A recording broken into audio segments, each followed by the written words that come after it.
मैं सहन में बैठी कपड़े धो रही थी जब अचानक मुझे यूं महसूस हुआ जैसे कोई मेरी तरफ देख रहा हो। नजरें उठाकर देखा तो हैरान रह गई। छत के ऊपर ही देवर मौजूद था और मुझे मुस्कुराते हुए देख रहा था। मैं काफी दिनों से नोट कर रही थी कि इसकी हरकतें कुछ खराब हो गई हैं।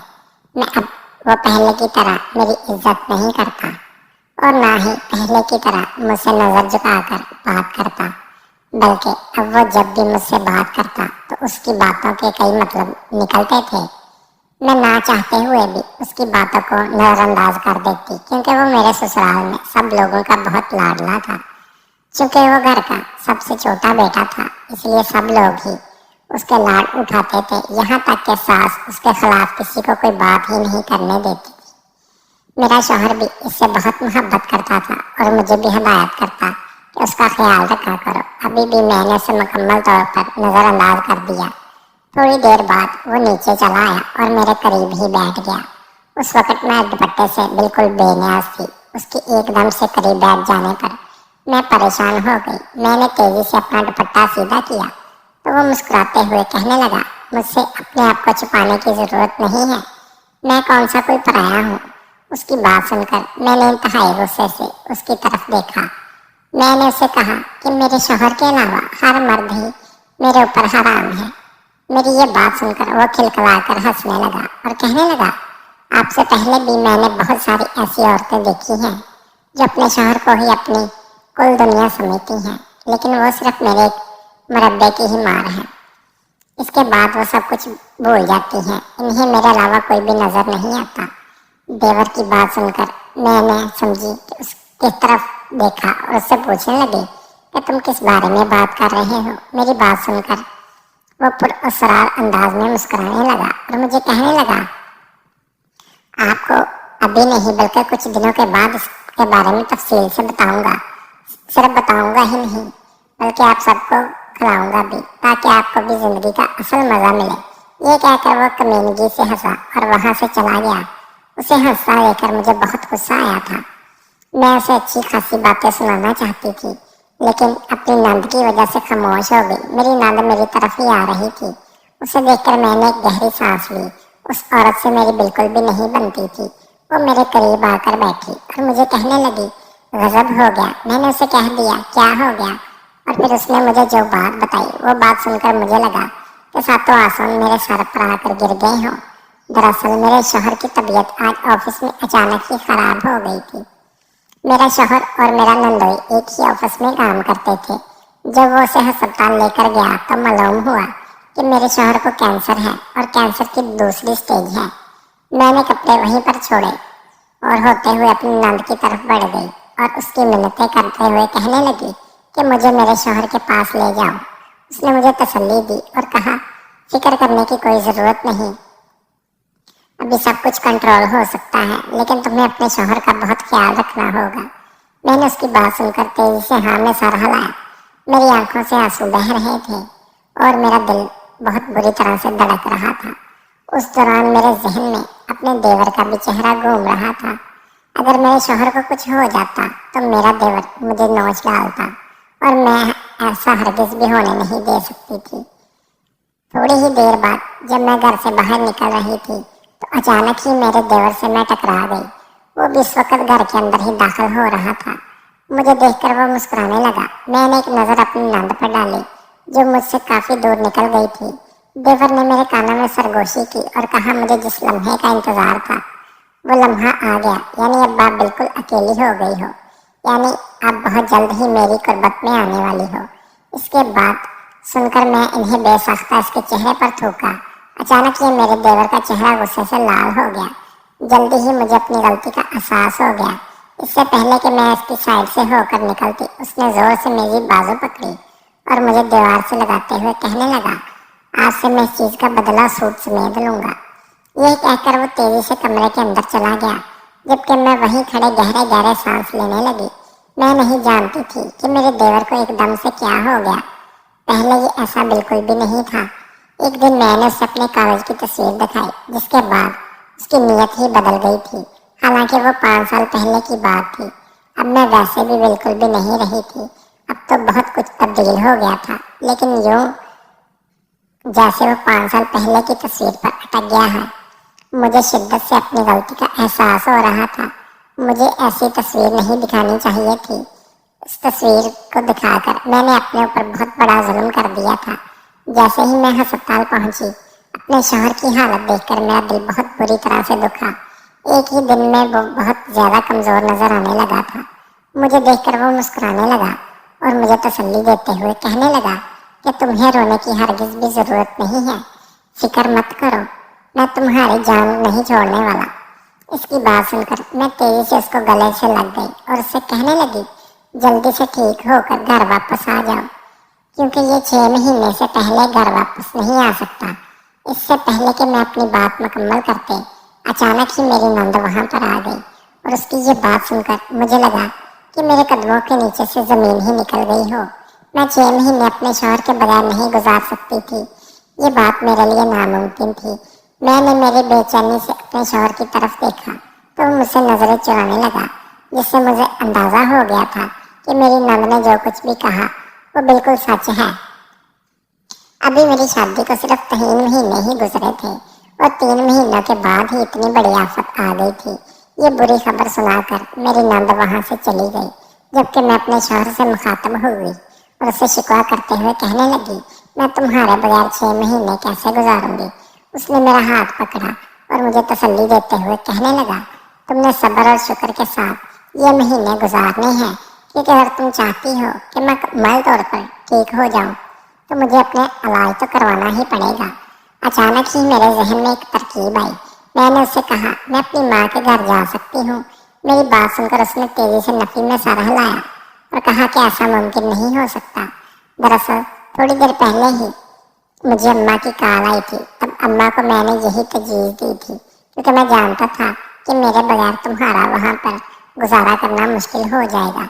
लेकिन अम्मा ने सख्ती से मना कर दिया और मुझे डांटा भी। कहने लगी कि अभी बहू को आए हुए 3 महीने नहीं गुजरे और तुम उसे दोबारा से 6 महीनों के लिए अपने मायके भेज रहे हो। अपने दिमाग से ये बात निकाल दो और अपनी बीवी को भी समझा दो कि वो मुझसे दोबारा इस तरह की कोई बात ना करे। शौहर की बात सुनकर मैं अपने सर दोनों हाथों में गिरा दिया और ये सोच रही कि शायद मेरा इसके बगैर गुजारा करना मुश्किल है। ये बात भी सच थी, लेकिन सबसे ज्यादा तकलीफ बात तो ये थी कि मेरे शौहर की गैर मौजूदगी में मेरा देवर बिल्कुल आज़ाद हो जाता था। और आज जो हरकत मैंने उसके साथ की थी, उसके बाद वो बहुत ज़्यादा मखौफ महसूस कर रही थी। मैंने देवर के चेहरे पर इससे पहले गुस्सा नहीं देखा था। इसकी आंखें एकदम लाल हो गई थी। वो एक वहशी दरिंदा लगने लगा था। अगर इस वक्त मेरी नंद मेरे साथ ना होती तो इससे आगे मैं सोच भी नहीं सकी। मैंने खौफ की एक जर्जरी ली कि क्या हो गया तुम्हें, ये तुम क्या कर रही हो, मेरा शौहर मुझसे पूछने लगा। उसकी बात सुनकर मैंने तेजी से नफी में सर हिला दिया। मैं भूल गई थी कि इस वक्त मैं अपने शौहर के साथ हूँ। इस ऐसी बातें करते हुए थोड़ी देर ही गुजरी थी कि अचानक ही मेरा देवर वहां पर आ गया। मुझे देखकर वो पुरअसरार अंदाज में मुस्कुराया और फिर वो मेरे शौहर की तरफ मुतवज्जा हुआ और कहने लगा, ये क्या भाई, तुम 6 महीनों के लिए अस्पताल होकर रह गए हो, तुम्हारे पीछे प्यारी भाभी का क्या होगा, तुम हो ना इसका ख्याल रखने के लिए। अपने शौहर की बात सुनकर मैंने तेजी से उसके चेहरे की तरफ देखा। जब उस वक्त एक बहुत ही प्यारी मुस्कुराहट फैली हुई थी। यकीनन वो अपने भाई की करतूतों के बारे में नहीं जानता था, इसलिए बड़े मजे से ये बात कह रहा था। दिल तो किया कि अभी इसके सामने इसके भाई का पोल खोल दो, लेकिन इस वक्त मेरे पास कोई सबूत मौजूद न था और मैं ये भी जानती थी कि वो अपने भाई पर मुझसे ज्यादा भरोसा करता है। मुझे उसकी जिंदगी में आए हुए सिर्फ 3 महीने गुजरे थे, जबकि उसके अपने भाई के साथ वक्त गुजारते 27 साल बीत चुके थे। अरे भाई, आप क्यों फिक्र करते हैं, मैं तो भाभी का अपनी जान से भी ज्यादा ख्याल रखूंगा। ये बात वो बहुत ही कमीनगी से कह रहा था। मुझे इसके लहजे के अच्छे तरीके से समझ आ रही थी, क्योंकि ना जाने क्यों मेरा शौहर इसकी बातों के पीछे मतलब को समझ नहीं पा रहा था। वो इसके बातों पर मुस्कुराया जा रहा था और यही कह रहा था कि मुझे तुम पर भरोसा है, तुम मुझे ना उम्मीद नहीं करोगे। अगर मेरे शौहर को पता चल जाता कि वो जिस चीज को मेरा ख्याल रखने से तशबीह दे रहा है तो उसका सर खोलने में 1 मिनट न लगाता।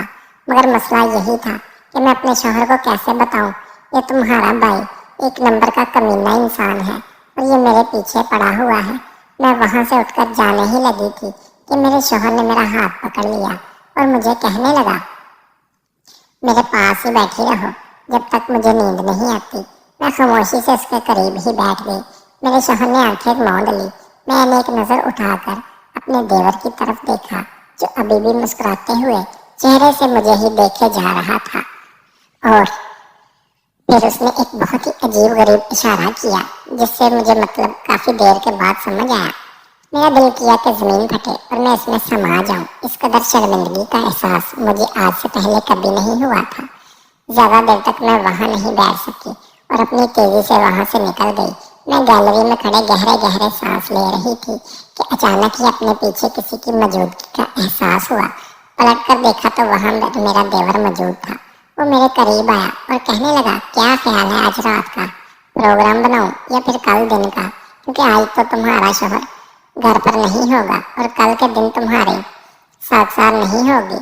ये दोनों मौके हम लोगों के लिए बहुत अच्छे हैं। मुझे उम्मीद है कि तुम भी बहुत ज्यादा एंजॉय करोगी। इसकी बात सुनकर बेसाख्ता मेरा हाथ उसके चेहरे पर निशान छोड़ गया, जबकि वो कमीनगी से मुस्कुराने लगा और कहने लगा, जो कुछ मैं तुमसे लेने वाला हूँ इसलिए ये छोटा सा थप्पड़ बर्दाश्त कर ही सकता हूँ। चलो एक नहीं तुम जितने चाहे थप्पड़ मेरे चेहरे पर मार लो, मुझे फर्क नहीं पड़ेगा, क्योंकि जो चीज मैं तुमसे लूंगा उसके बाद तो तुम यहाँ पर क्या हो रहा है। अचानक ही एक लेडी डॉक्टर वहां पर आ गई। यकीनन उसने मुझे अपने देवर को थप्पड़ मारते हुए देख लिया था, इसलिए इंतहाई गुस्से से मेरे देवर को डांटते हुए कहने लगे, तुम इस लड़की को क्यों परेशान कर रहे हो। मैंने उससे कहा, ये मेरे छोटे भाई है, आप वो परेशान होने की जरूरत नहीं। इसने जल्दी से हमसे माजरत की और वहां से चली गई। मैंने एक नजर देवर की तरफ देखा जब आप बहुत गुस्से से मेरी तरफ देख रहा था। यकीनन उसे अपने आप को छोटा भाई कहना बिल्कुल भी पसंद नहीं आया था। जब मैं दिल ही दिल में खुश हो रही थी, मैंने 2 कदम उसे उठाए थे कि अचानक ही मेरी आंखों के सामने अंधेरा छाने लगा और मैं बेहोश होकर गिर पड़ी। दोबारा जब मुझे बेहोश आया तो मैं एक बिस्तर पर लेटी हुई थी। करीब ही मेरा देवर बैठा हुआ था। वो चेहरे से बहुत परेशान नजर आ रहा था। मुझे देखकर वो तेजी से मेरी तरफ बढ़ा और मुझे कहने लगा, अब तुम्हारी तबीयत तो संभल गई है। इसकी बात न सुनकर मैंने हैरत से उसके चेहरे की तरफ देखा। अब उसके चेहरे पर होश नहीं बल्कि वहां पर फिक्र छाई हुई थी। मैं सोच भी नहीं सकती थी कि ये मेरे लिए भी फिक्रमंद हो सकता है। मैंने उसे जल्दी से पीछे की तरफ हटाया और उससे कहा, तुम्हारी फिक्र करने की कोई जरूरत नहीं, मैं बिल्कुल ठीक हूँ, चलो अब जल्दी से जाओ यहाँ से। ये कहकर मैंने उसे जबरदस्ती कमरे से भेज दिया।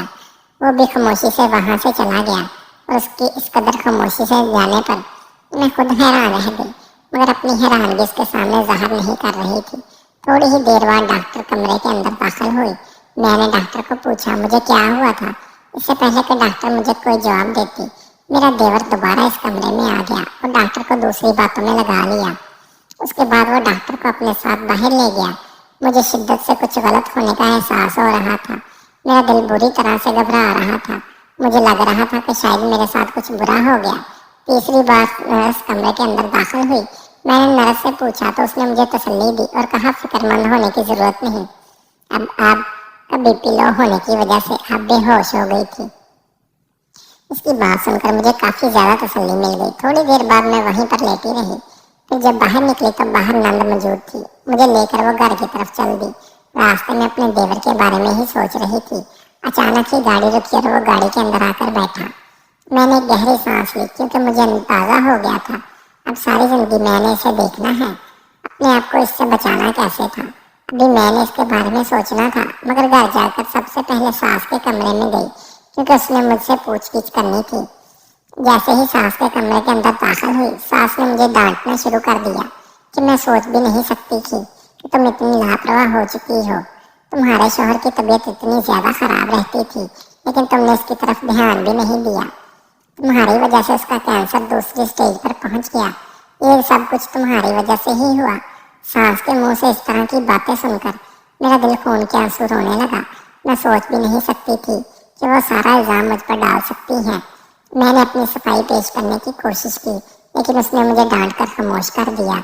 उसी वक्त ही देवर कमरे के अंदर दाखिल हुआ और उसने अपनी माँ को कहा कि उसमें इनका कोई कसूर नहीं है, तुम ज्यादा इसकी साइड ना लो। मैं अच्छी तरह से जानती हूँ कि किसका कसूर है। सास अब काबू से बाहर हो गई थी।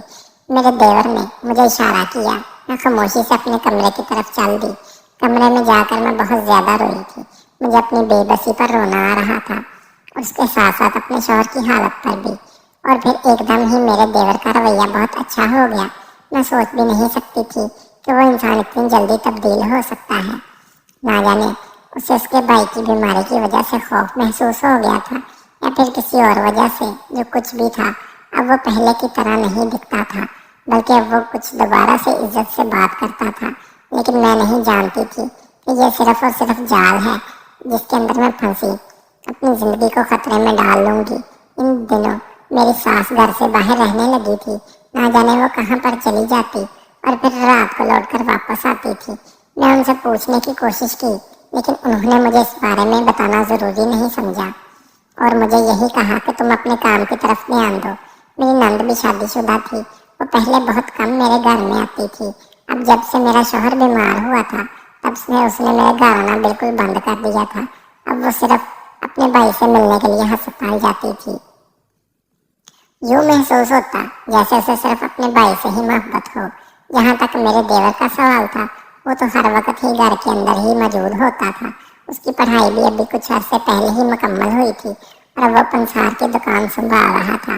लेकिन पिछले कुछ दिनों से उसने दुकान पर लड़के को छोड़े हुए थे और खुद ना जाने सारा दिन अपने कमरे में क्या करता रहता, सिर्फ खाना खाने के लिए ही बाहर आता। खैर मैं भी कुछ थी, क्योंकि शौहर के बीमार हो जाने पर मुझे जो खौफ लाहक हो गया था, वो खौफ भी अब खत्म हो गया था। चंद दिनों के बाद उसने एक मरब्बा बनाया और मुझे कहा, ये मैंने बड़ी चाव से बनाया है, मुझे चख कर बताएं ये कैसा है। इसकी बात सुनकर मैंने खामोशी से उससे वो मरब्बा ले लिया। लेकिन मैं नहीं जानती थी कि ये खाने के बाद अपनी जान पर कितना जुल्म करने जा रही हूँ।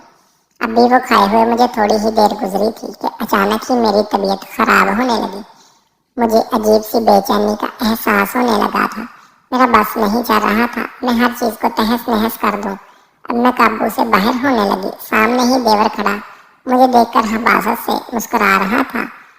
इस तरह से मुस्कुराता देखकर मैं मजीद डका देने होने लगी।